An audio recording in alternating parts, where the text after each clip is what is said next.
സന്ധാരണം ചെയ്യുവാനുള്ള ഉപായം എന്താണ്? പിന്നെ ഭഗവാൻ ശ്രീകൃഷ്ണ പരമാത്മാവിന്റെ ദിവ്യമായ മനുഷ്യാവതാര ലീലകളുടെ രഹസ്യം. ഈശ്വരൻ മനുഷ്യനായി ഭൂമിയിൽ അവതരിച്ചു, മായാമാനസ വേഷം കൊണ്ടു അത്യുജ്വലമായിരിക്കുന്ന തന്റെ ജന്മകൃത്യങ്ങളെ ഒക്കെയും നിവർത്തിച്ചു. അതായത് സാക്ഷാൽ ദൈവം മനുഷ്യനായി വന്നു.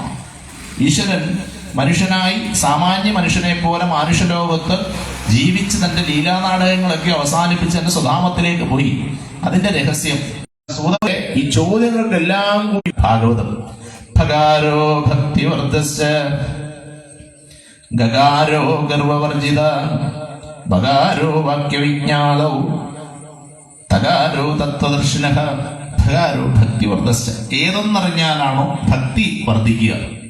അതായത് എന്താണ് ഭക്തി എന്ന് ചോദിച്ചാൽ സർവ്വ സദ്ഗുണങ്ങളുടെയും ഏകീകൃതമായിരിക്കുന്ന ഭാവത്തെയാണ് ഭക്തി എന്ന് പറയുക. വേറെ ഒന്നും പറയാനില്ല. കാരണം ഭക്തിയോട് ചേർന്ന് എല്ലാം ഉണ്ട്.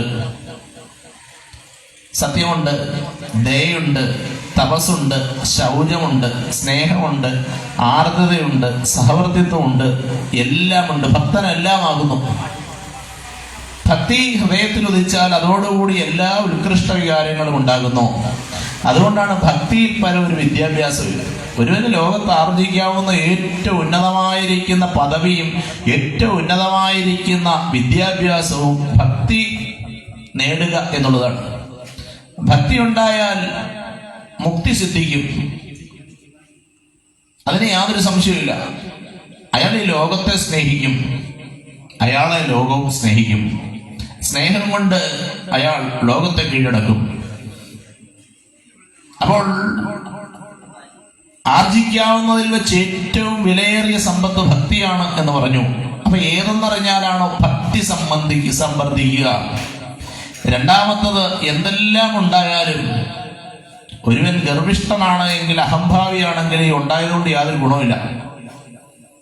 ഇപ്പോ ഒരാൾക്ക് ഒരുപാട് പണമുണ്ട്, അല്ലെങ്കിൽ പദവികളേറെയുണ്ട്, അങ്ങനെ ലോകദൃഷ്ടിയ ഒരുപാട് സൗഭാഗ്യങ്ങളുണ്ട്. പക്ഷെ അവൻ ഗർഭിഷ്ഠനാണ്, അഹംഭാവിയാണ് എങ്കിൽ ആ സമ്പത്തോ അവന്റെ പദവികളോ ഒന്നും അവൻ അലങ്കാരമല്ല എന്ന് മാത്രമല്ല, അവൻ മറ്റുള്ളവർക്ക് നിന്ദാപാത്രമോ. ഇപ്പോ അങ്ങനെ ഒരുപാട് അഹങ്കരിക്കുന്ന ആരെയും ഒരാൾ ഇഷ്ടപ്പെടുകയില്ല. ഇപ്പോ എന്താ പറയുന്നത്, നല്ല പദവിയാണ്, അല്ലെങ്കിൽ ഈശ്വരൻ അനുഗ്രഹിച്ച് ഒരുപാട് കഴിവുകൾ കൊടുത്തിട്ടുണ്ട്, ദൈവസിദ്ധമായി ലഭിച്ച ജന്മസിദ്ധമായി ലഭിച്ച കഴിവുകളൊക്കെ ഉണ്ട്. പക്ഷേ അഹങ്കാരിയാണ്, അഹംഭാവിയാണ്. അങ്ങനെ ഒരു മനുഷ്യനെ ആർക്കെങ്കിലും ഇഷ്ടപ്പെടാൻ പറ്റുമെന്ന് എനിക്ക് തോന്നുന്നില്ല. ഒന്ന് ഞാൻ പറയാം, എല്ലാ സൗഭാഗ്യങ്ങളും ദൈവദത്തമാണ്. നമ്മൾ അനുഭവിക്കുന്ന എല്ലാ സൗഭാഗ്യങ്ങളും ഈശ്വരൻ തന്ന വരദാനമാണ് എന്ന് ഓർത്തുകൊള്ളണം. അതുകൊണ്ട് തന്നെ ഒരുവൻ ദൈവഗത്യാ തന്നിൽ വന്നു ചേർന്നിട്ടുള്ള ഏതെങ്കിലും ഒന്നിന്റെ പേരിൽ അഹങ്കരിച്ചുകൂടാ. സമ്പത്താകട്ടെ, സൗഭാഗ്യങ്ങളാകട്ടെ, സത്കീർത്തിയാകട്ടെ, സത്സന്താനങ്ങളാകട്ടെ, സൗന്ദര്യമാകട്ടെ, ആരോഗ്യമാകട്ടെ, എന്തുമാകട്ടെ, ഇതൊക്കെയും ഈശ്വരന്റെ വരദാനമാണ് എന്ന് എപ്പോഴും ഓർത്തുകൊള്ളണം. അതുകൊണ്ട് ഇതിൽ അഹങ്കരിക്കുന്നത്. ഇപ്പോ സമ്പത്ത് ഒരുപാടുള്ളവൻ ആ തന്റെ സമ്പത്തിന്റെ വലിപ്പത്തെ ഇല്ലാത്തവനെ കാട്ടില്ല. പാവപ്പെട്ടവന്റെ അടുക്കൽ ചെന്ന്, സമ്പത്തില്ലാത്തവന്റെ അടുക്കൽ ചെന്ന് എന്റെ സമ്പത്തിന്റെ വലിയ വലിപ്പം കാട്ടാൻ പോകരുത്. മക്കളില്ലാത്ത ഒരുവന്റെ അടുക്കൽ ചെന്നിട്ട് തന്റെ മക്കളുടെ വിശേഷങ്ങളെ പറയരുത്. രോഗിയുടെ അടുക്കൽ ചെന്നിട്ട് തന്റെ ആരോഗ്യത്തിന്റെ ആ അവസ്ഥയൊന്നും പറയരുത്. സൗന്ദര്യമില്ലാത്ത ആളിനെ പരിഹസിക്കരുത്. കാരണം ഇതെല്ലാം ക്ഷണാർത്ഥം കൊണ്ട് നീങ്ങിപ്പോകും എന്നറിയണം. ഉന്നത ഭാഗ്യങ്ങളൊന്നും സ്ഥിരമല്ല. ഉന്നത ഭാഗ്യങ്ങൾ ഒന്നും സ്ഥിരമല്ല, ഓർമ്മയിരിക്കട്ടെ. ഇന്നതിന്നാർക്കേ വരാവുന്നില്ല. ഇന്ന് ഈ ഗർവിക്കുന്നവൻ അല്ലെങ്കിൽ ഈ അഹംഭാവിയായിരിക്കുന്നവൻ ക്ഷണനേരം കൊണ്ട് ഇതൊക്കെ നഷ്ടമാവും. നമ്മുടെ കൺമുന്നിൽ തന്നെ എത്രയോ സാമ്രാജ്യങ്ങൾ തകർന്നു വീഴുന്നത് നമ്മൾ കണ്ടിട്ടുണ്ട്. ഒരു കാലത്ത് ലോകത്തെ ഭരിച്ചവർ, ലോകത്തെ നിയന്ത്രിച്ചവർ, സർവരെയും അടക്കി ഭരിക്കുവാൻ വേണ്ടിയവരൊക്കെയും കാലത്തിന്റെ ഗതിവിഗതികൾക്കകത്ത് തകർന്ന് തരിപ്പണമായി പോകും. അതുകൊണ്ട് ഒരാളും ഈ സൗഭാഗ്യങ്ങളില് വല്ലാതെ നിഗളിക്കരുതെന്നാണ്. ഉന്നത ഭാഗ്യവും രൂപലാവണ്യവും സമ്പത്ത് ഊഴിയിൽ നിത്യമല്ല, ദുഃഖമില്ലാതെ സുഖമില്ല. ഈ ലോകത്തിൽ കണ്ടതൊന്നും യഥാർത്ഥമല്ല.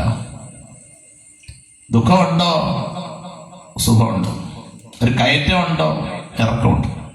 ഇത് രണ്ടും കൂടെ ചേർന്ന് നമ്മൾ ചിലപ്പോൾ നോക്കും, ചിലരുടെ ജീവിതത്തിൽ സൗഭാഗ്യങ്ങൾ മാത്രമാണ്, നമുക്ക് ദൗർഭാഗ്യങ്ങളുമാണ് എന്ന് ചിന്തിക്കും. അങ്ങനെ ഇല്ല കേട്ടോ, അതൊരു തോന്നല. ഇപ്പൊ ഒരാൾക്ക് സൗഭാഗ്യങ്ങൾ മാത്രമാണ്, അങ്ങനെ നമ്മൾ പുറമേ കാണുമ്പോൾ അയാൾക്ക് സൗഭാഗ്യങ്ങളാണ്. പലപ്പോഴും അവരുടെ ഉള്ളിലേക്ക് ഇറങ്ങി ചെല്ലുമ്പോഴാണ് ഇവരനുഭവിക്കുന്ന ക്ലേശങ്ങളെ നമ്മൾ അറിയുന്നത്.